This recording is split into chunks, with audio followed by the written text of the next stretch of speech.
Hello, my name is Andrew Malifant from the Great Collaboration. We are a gathering of parish clerks, councillors and local volunteers working around the country on environmental action and nature recovery. Many of you will see or have already seen a 45-minute film from the producers of the November's National Emergency Briefing about the crises the country is currently facing. Today, we're looking at what practical steps might be taken locally in response to that briefing. This will, of course, mean working together with others in our community, and we'll be talking about that too. A lot of action needs to happen locally in any case. Here, for example, is a map of some local project for community orchards in East Anglia on display. So there's a lot of things that are already happening, and very much things that need to happen locally without any necessary government involvement. A lot of places have recently had to deal with flooding that they've not had to deal with before, for example. What matters most to our communities? In the 1940s, a gentleman called Abraham Maslow did a process of looking at what were the theories of a theory of human motivation based on people's needs. And in order, the physical requirements, food, water, and shelter, at the top of the list, really. And of course, a lot of people in our parishes and towns are facing those issues every day as we speak. So what are the opportunities then that we have in our local areas for responding to these changes that are coming at us? I've highlighted B squares. When this presentation comes around, we'll be able to click on that link and find out more about it. Bees and other pollinating insects need fuel to gather around the place to pollinate the plants and trees, which eventually end up providing us with a lot of our food. And in many places, bees are constrained by acres of tarmac and concrete. So planting bee squares of wildflowers in our own gardens is an easy way in which we might help improve the situation, support wildlife, and also indirectly help ourselves because we benefit from more pollinated plants. So there's a number of things. So looking then ahead, what can local councils do? We're looking at what people can do. What can local councils do on their own? There's going to be a separate piece of advice coming around with linking a whole host of things. But here are some examples of the things that we can do. And again, we've just been talking about allotments. There's a link there and creating the allotments, the processes of how we do that. Now then, when we start getting together with residents, there's even more things that we can do.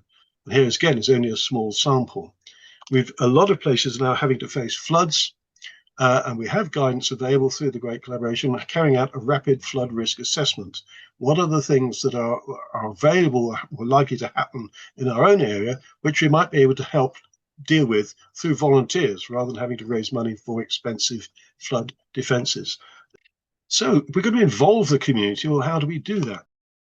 We're looking ahead now to having this NEB, the National Emergency Briefing film, and I think having a public meeting following on from that film is the best idea we've heard so far. So when we have a screening of the film, there'll be some guidance which we're looking to develop, and hopefully also from the NEB team itself.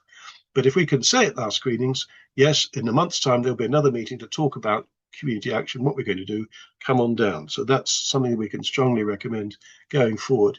And once we have that meeting, we can start talking about getting local working groups getting together to keep the initiatives happening. Today we've been in Colchester at First Sight, which is amazing, delivering a workshop trying to help the community to come together around what kinds of action they can take locally to improve energy resilience, really, and to make sure that their community has got what it needs in the face of the changing climate. Connecting people together is a really important starting point, and hopefully we can take something forward and build something. Just starting that conversation is the really important thing. Starting that conversation in a pub at a parish meeting or something like that, just to get it out in the open. That's what we're all about. It's community climate action happening right now today. We applied this in my last parish and persuaded the council to donate a piece of land, a couple of hectares of land. And then we held a meeting in the village hall and said, why don't you all come and tell us what to do with this land? And in a village of 700 people, we got 125 turnout, which we thought was pretty good. We asked them to tell us what they wanted to do with the land, and then we sorted it out so that those things happened. And then the volunteers came out of the woodwork like crazy. It's particularly useful if you get children involved. But once you start planting trees and hedgerows and bug hotels and ponds, and then everything goes smoothly from then on, we really saw it was a fantastic turnout of people. So if you want to overcome the reluctance of everyone to get involved, involve nature. Thank you very much. That's very good advice. Steve. Yeah, I think another way of involving people is through festivals and public events. I know it's an urban context. We've done a few in Norwich, for example, the Community Gardens project last year. We're doing another one this year, which is kind of celebrating the various community gardens that exist, which could be at very small street level as well as park size setups. So another great approach, particularly perhaps for smaller parishes, is clustering, getting together with other parishes nearby. People can work together about issues, certainly in terms of flood management. Flood waters have no respect of parish or town council boundaries, and wildlife have no respect of town and parish council boundaries. So there's all kinds of things that we might do. Particularly highlighted here, the joint community energy project, which has already been mentioned once. People can get together and develop a community energy scheme. There's a big picture there of a big wind turbine built in 2013 in Gamlingay in Cambridgeshire.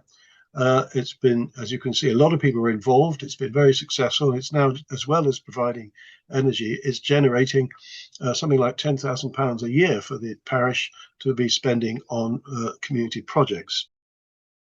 People say, what are the powers and duties we have as local town and parish councils? Well, there are lots of things that we can do, which we not always be aware of. We know we have a duty to provide allotments if people ask them. That's a statutory duty going back over 100 years. We know we have to consider biodiversity in everything that we do. We also have a duty to hold an annual parish meeting. May not be quite well known, but that is something that's very worthwhile in getting people engaged. So those are the duties that we have to do.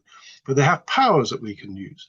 Now, the power I like most is the one at the top right there, Section 101 of the good old Local Government Act 1972. We can work with high-level councils on their responsibilities and duties.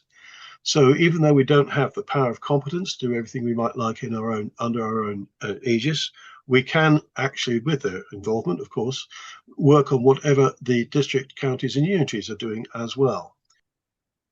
Funding is another issue that comes up regularly in terms of if we're doing things for climate action and nature recovery. There are some fundings that we can have under our own control.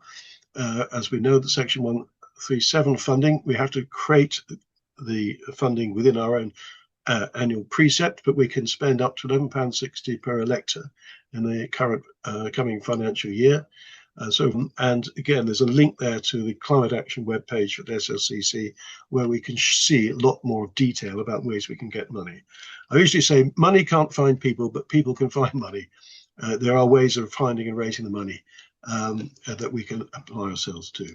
Just as you were talking about the wind turbine in Gamlingay, that was raised, the money for that locally with share options to invest in the company, and it was entirely funded by local residents and local businesses. So it's a really successful way of raising funding.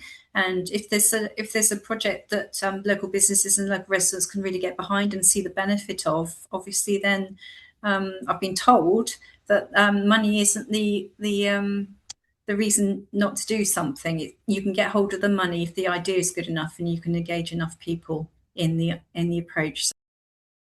So I'm just going to summarize what we've been talking about today. If we've got an issue, particularly if we've seen the National Emergency Briefing film, we want to know what to do next. Look around your local area, see what facilities, what opportunities there may be, connect with local people, connect with community groups, community representatives, maybe schools as well, churches, whatever, or sports clubs. Gather any local evidence for things that might need to be doing and ideas for the future that might happen. Make a declaration there. We don't necessarily have to declare a climate emergency, but if we let people know that things are happening in our parish, in our town, that is quite important, but people can understand that and latch onto it, and maybe more people will come forward. Start with something simple. We don't have to start with anything very complicated. It's good to start with some simple stuff, but the main thing is to make a start. Be critical about planning applications. If planning applications come forward, then we need to be careful about what they are and say some things about that, and just generally work in partnership as we're going forward. Work in partnership. So there are some various bits of advice and guidance that we can get hold of after this meeting. And again, these links will be sent round. Community Energy, at the top of the page, Wildlife Trust for Natural Emergency. A great collaboration that is ourselves. We have a website. We have a developing knowledge base of good practice. We have weekly sessions on a Wednesday midday to talk about particular topics. And we're supporting county forums at a county-wide basis for people to get together and exchange information and ideas. So there's lots of advice out there, lots of support that's available. We don't have to do it all on our own. And if you would like to get in touch with us particularly, we'd be delighted to hear from you. There's our email address, hello@greatcollaboration.uk. And we're very happy to help people in any way, shape or form.